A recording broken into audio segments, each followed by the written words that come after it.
Selam dostlar, сіздермен бірге мен Исынай. Бүгін мен слайм жасайтын боламын. Рецептін бірге бөлісіп кетемін. Жүзге мынандай керек.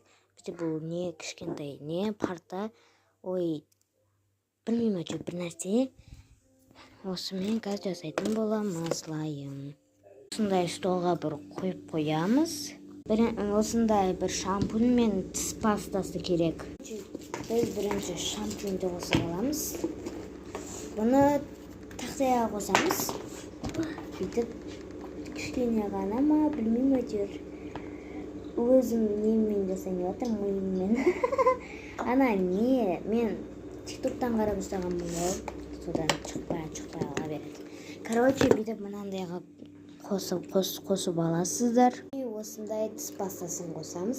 Бұл бізде клубничный түрі, короче. Осыны үстіне құямыз. Клубничный түрі? Достар. Еман, ал қатты ғой. Көп қоспасай?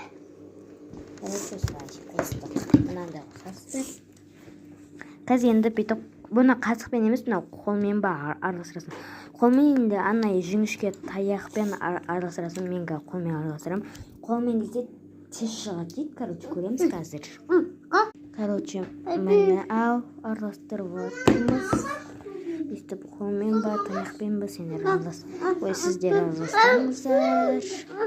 Күшті болады. Қазір араластырып болғанда келемін. Короче, достар, мен слайм шықпады. Өздерің жасап көріңдер. Шықса маған фотоға түсіріп өтіңдер. Аккаунттарын жазып кетіңдер. Мен сендерге қарайын. Или комментке жазып кетіңдер. Всем пока.